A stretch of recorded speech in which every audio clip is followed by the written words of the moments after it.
Mrs. Fay Hans, maiden name Rosenberg, December 23rd, 1996. I just wanted to go back for a minute. Can you describe your wedding? What kind of a wedding did you have in No wedding. Turka? No wedding. Who gave you the There ksuba? was a guy who was learned, and he made the ksuba. This guy went to Israel, and that's it.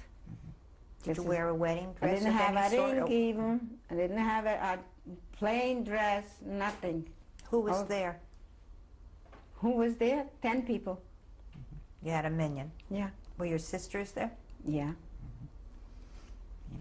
And to get back, when you left Poland,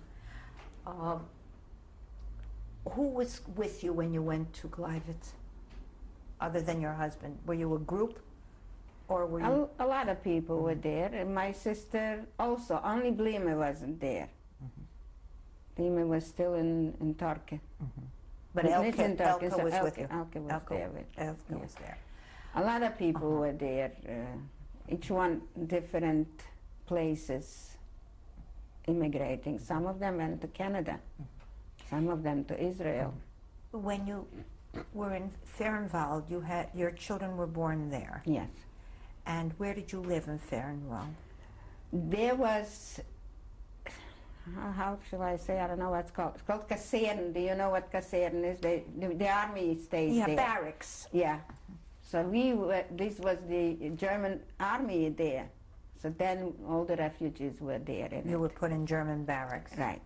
And did you have privacy, private rooms of any sort? Because you had. First of all, at the beginning, we were a lot of people in one room. Family, you know, like cousins, second cousins. Some of them were orphans, so we took them in. There was a lady who survived with her 2 children from Chernowitz. So she took in, so we were living a lot of people. I had given birth already to my children, but my children were born prematurely, so they were in a hospital in Munich. Yeah, and now they're twins. Yeah, they were in the hospital because they both didn't weigh even 6 pounds. They were born. That's what it meant, that we lived with a lot of people. I was on the bed, and we had lost the cousin.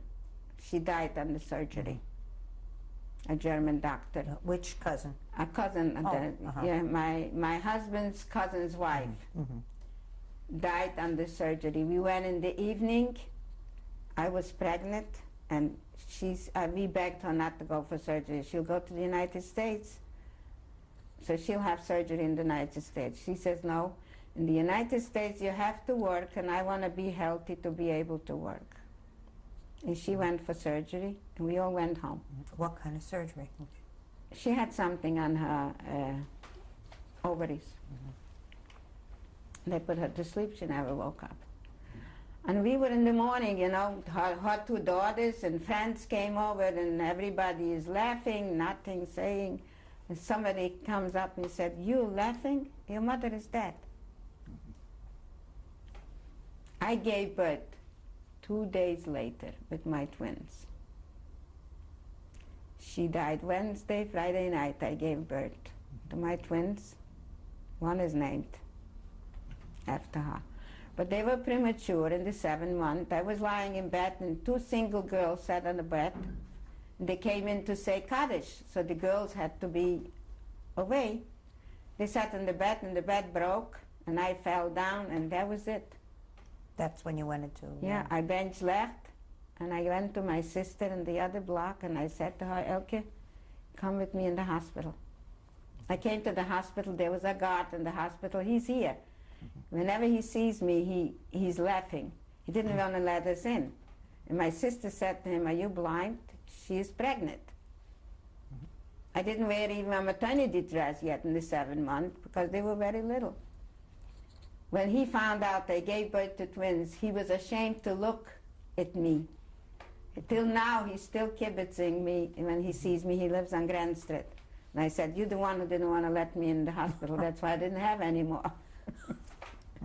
So one was 2 pounds and one was 1.5 pounds. But European pounds are different than the United States pounds. So they took him, the doctor who delivered them was a German doctor. He took them with my sister and was supposed to give him into a clinic where the DP had. He looked there and he said, no, they're not going to survive here. He took him to Munich, to a place that you never saw a place like that. The walls were all glass. You came into this clinic, you had to take off your shoes, they gave you slippers, they gave you on your mouth a mask, and you walked with the corridor. On both sides you saw carriages with children. When I went to see the first time my children, after 6 weeks, they were sleeping, not even 6 weeks, 2 weeks I went. They were sleeping outside on the terrace, wintertime. I said, how can they be? And the nurse said to me, they need fresh air. There was something heating underneath, and the children were sleeping there. There was an American doctor. I wished I had the brains to take his number and name. The name I knew, Perlmutter, but the address or weather, never took it. The nurse said they cannot survive without mother's milk. This doctor used to come every single day to me. I should give breast milk for the children and take it to Munich. Gave me a pump. I was pumping. I had more than for my children because my younger one was fed with a dropper to the nose. That's how little she was. How long were they in the clinic? One was for 2 months. Celia was for 2 months. I took her home. Hannah was for 4 months, but Hannah didn't gain till I gave blood, and they didn't want to give blood, take from me blood, till I'll build myself up. My husband wanted to give blood, they didn't want it, they wanted the mother's blood. And I looked at this child's face, I thought she's a mensch. When they put me in a small room, took the blood and wrapped the baby, it was like a blue pigeon. You see a blue pigeon? That's how my baby looked. Skin and bone, blue. Right away, they took the blood, they put it in her right away. She gave a scream, and from then on, she started to gain.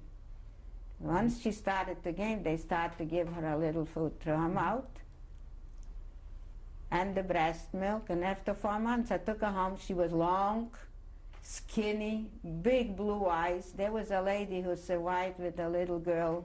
She said, give me this kid. I want to hold her. She said, those blue eyes, they need a lot of work. She said, I want to give them a bed. I want to help you. And she was the one who helped me. We lived upstairs.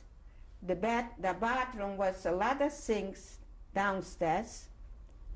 And there I used to bathe my children. I used to go down every single day, wash out every sink from everybody because there was 3 apartments. This is in Fernwald. Yeah. There were 3 apartments and everybody used this washroom. I washed out everything, brought down the bathtub that I had for the children, knocked in her room.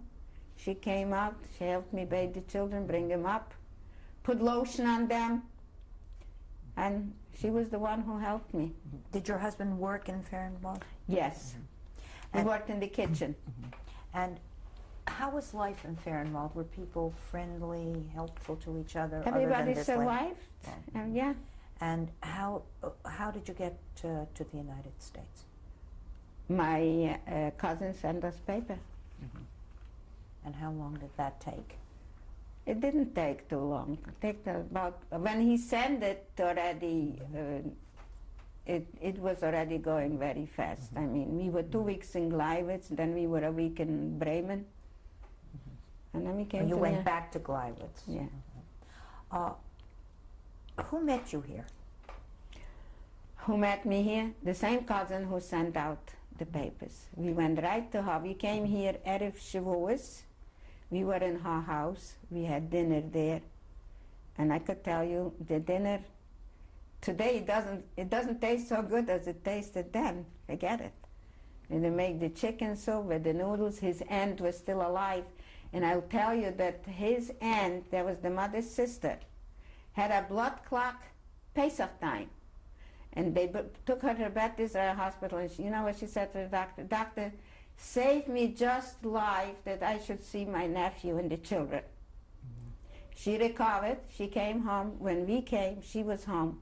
She lived 3 weeks longer after that. She died. What did you do in America? What kind of work did you do? When my children were small, my husband couldn't get a job for over 2 years. I went to work. I went to work in a mikveh.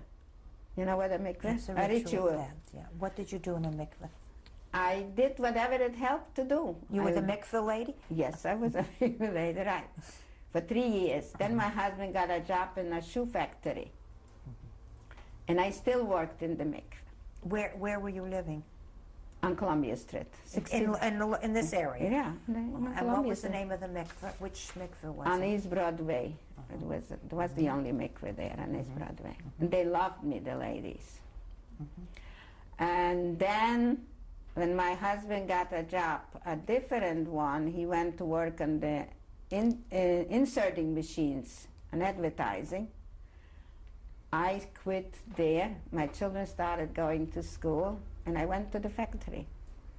And in the factory, I became a presser till today. You're still working in a factory? I work till now. It's very slow. I probably go back. Pressing this what? is therapy Yeah. by me. Yeah. What kind Neckties. of neckties? Yes. And this in this area? It was on Broadway. Now it's in Long Island City. They moved away to Long Island City. And your children, how much did they know of your story? Not much. I never wanted to talk about it. You see, I don't know how I'm now holding on the way I'm holding on. I was not able to talk. Was your husband able to tell No. his story? No. My husband was left all alone from the whole family. Did your children have Jewish educations? Yes, they went to Bas Yaakov. That's as a day school, or did they go to public school? No, they didn't go to public school. They went in day school. Then one went to music and art, and the other one went to Sewer Park High School. This is here on Essex Street. After that, she went to learn stenography, and she got a job. Then got married, and that's it. And your other daughter, who went to music and art? She went to college for 2 years, and she got married, and her husband said, no more college. He's making a living. So she went to learn decorating. So she's a decorator. Did you, you said you never went back to my home? to Yelnik? No. Did you ever go back to Turka? No. Have you had any contact with this Ukrainian Michal who helped you? We did, but he died. He died and she died. What kind of contact did you And have with we him? sent them packages, we wrote to them, they wrote back, and they told us that one son got killed, that the Russian drafted, and he got killed. They also told us that the youngest daughter died.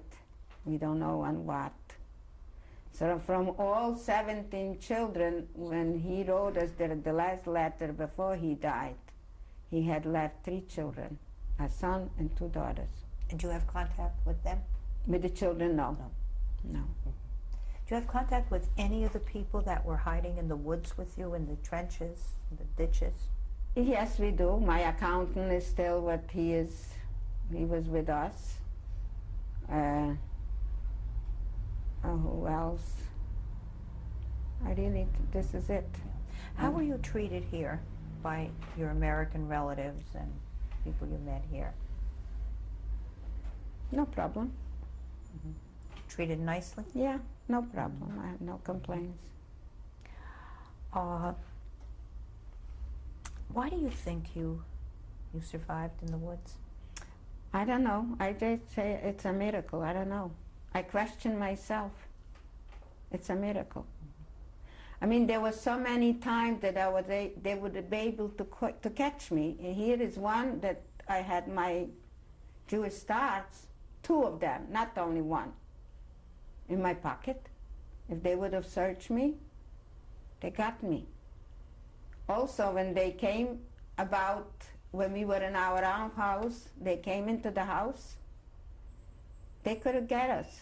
We couldn't fight back even. They told us go away because they know that you are here. Mm-hmm.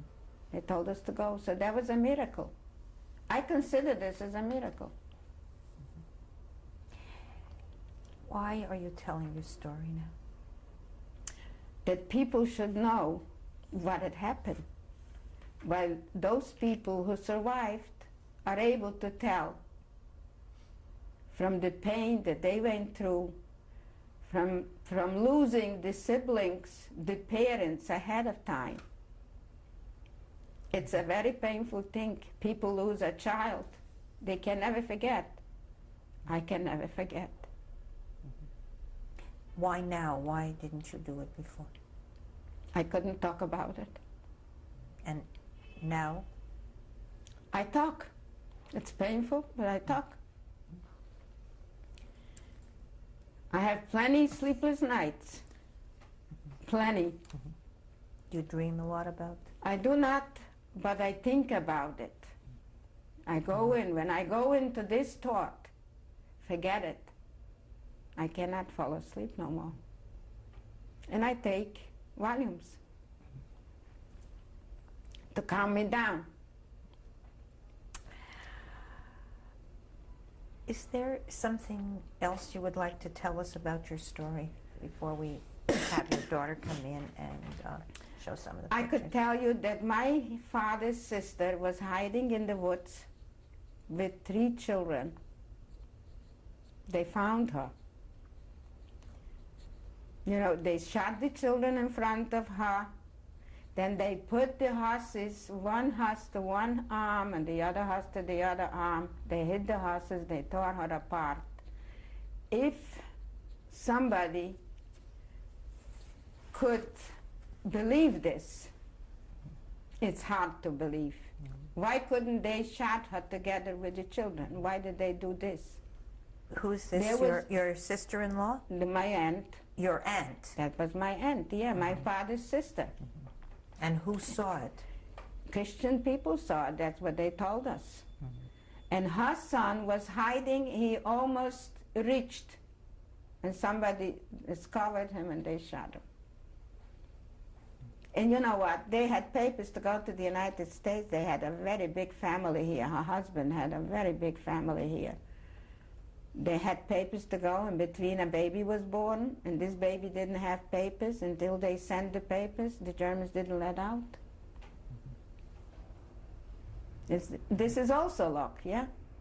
That's also a miracle. That's what it is. The guy who survived with his son was with us.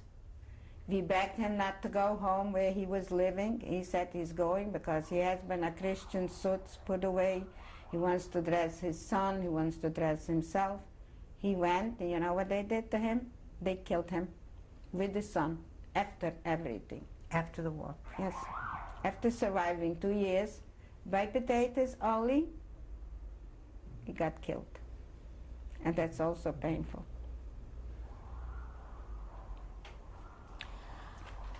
I want to thank you very much for sharing. I thank your story. you. We are going to have your daughter join us, and we are going to show the pictures and documents, or whatever you have to show us, before we really say thank you again. I thank you. All right. Mrs. Hans, would you please introduce your daughter? This is my daughter, Celia, one of the twins. I have another one. Her name is Hannah. And her name is Miss Celia Vogel. And I'm very proud of her. She gave me a lot of joy with her children, her grandchildren, who are my great-grandchildren, which keeps me going. Good. And I love her. Good. That was quite an introduction. Thank you for joining us, Celia. Celia, how much did you know of your mother's experiences and what happened to her during the course of the war? When we were growing up, we knew nothing literally, but we always knew something. We always would overhear them talking in whispers. when we were kids, and we always had the sense that something terrible had happened, but nobody ever clarified it for us, and we were always afraid to ask.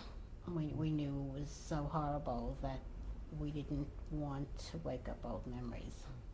Did you know where they were from? No. No, we really, until we got of an age where we had some idea of a history and things that had occurred, we had not a clue. They really kept it very silent. What about your education? Were you educated in a Jewish way, or was it a regular public school education? We went to yeshiva, and it was a very, very Orthodox yeshiva. My parents thought that was really important, which certainly with hindsight was admirable, given that it caused them to suffer so much. And they felt that we, even though we were girls, and even though they certainly couldn't afford it, it was what they wanted to do for us, was to give us this background. Did you never asked what had happened? What Right. about your own children? Did they ever ask? What do they know? Again, this is the kind of thing that somehow or other goes down from generation to generation, and somehow or other they try to get more information than my sister and I and our cousins tried to get, but again, we were not sure of what had actually happened, and whatever we gave them was so superficial that they really didn't want to dig any further. They just, again, knew it was a verboten kind of topic and just stayed away. They actually pursued my mother to a much greater degree than they ever did me, and interestingly enough, she opened up to them to a greater degree than she ever opened up to us. Who was instrumental in getting you to Her tell your story now? My oldest granddaughter. But now they write more, they read more. They're opening the Holocaust Museum in Washington. They are opening a lot of more things than they were at the beginning, and people talk a lot more. The beginning, nobody was able to talk. It was too painful. It was too painful. If somebody puts herself in the predicament to lose just one person out of a family, and I said to myself, when somebody's going to die a natural death, I'm not going to cry. But eventually you cry because it hurts. Because you cried because they were killed ahead of time with no reason, only because they were Jewish. Did you know about grandparents? Who did you associate with? Did you have relatives, friends? I mean, you in America, growing up here.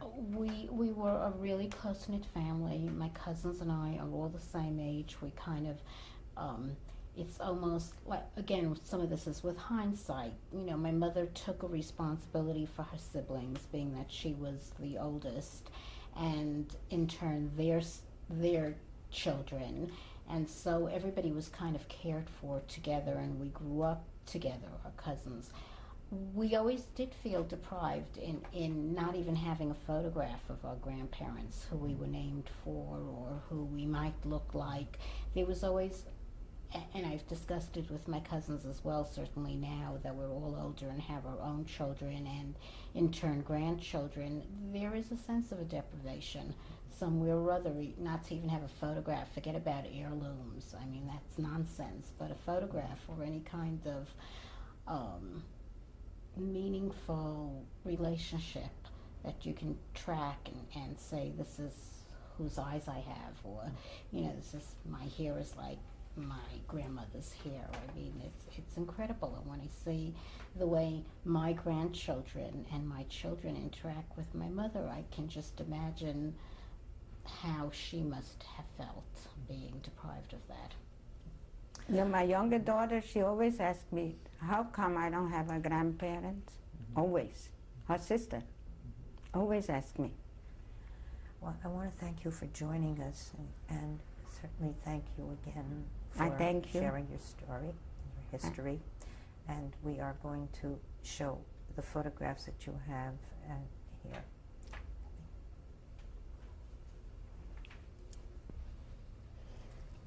This is a picture of my husband's family. There is his brother, Herzl. Which one is he? Sitting on- where? On the left side. Then is my husband, his name is Aaron, was, and his sister Mindel, and his mother Hannah, His mother is the one with her head covered. with a kerchief. Do you know where that was taken? No, I don't. Okay, and how did you get it? I got it here from a cousin of mine. She had it. Okay, thank you. This is my husband's brother. His name is Itzhak Mendel. This was taking the picture in 1927 Do you know where? in Yilnik. Did you know this gentleman in Yilnik? Yes, I did. And how did you get this picture? A cousin of mine gave it to me. Did he survive the war? No, he did not.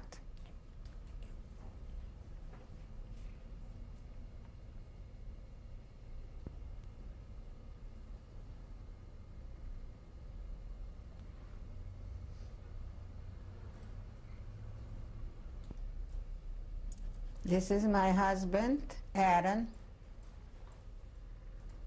Last name, please. Hans.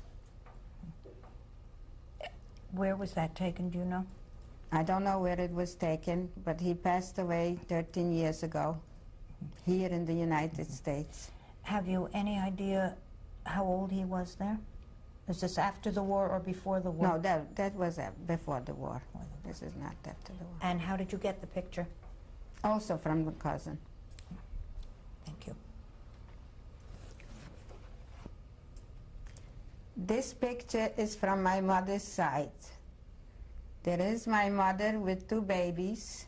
One is a girl named Friday, and one is a little boy, Summer. Is Summer sitting on her lap? Yeah. And there is her father.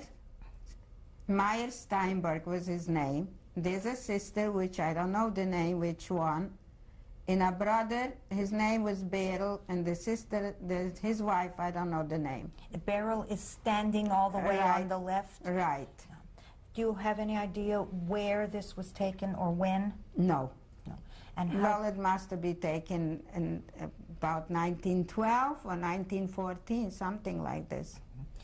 and how did you get it? From a cousin from my mother's side, Who lives? who lives in where was she living now? In America? Yeah, she lives in America, right. She was the one who urged me, she wrote me a letter to go for the interview.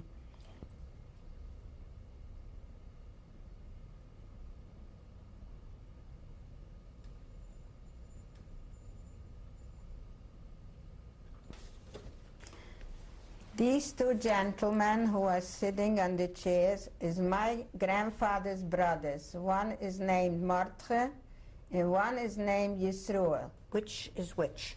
Yisroel is on the left side with his daughter Bella, and on the left side is Mordche with his daughter Elke. On the right side. On the right side, right. And what is their last name? Their last name was Rosenberg. And where is this picture taken, do you know? It must be taken here, I think. No, maybe no, that's in Europe because the girls are still small. And how did you get this picture? From a cousin. Did they survive?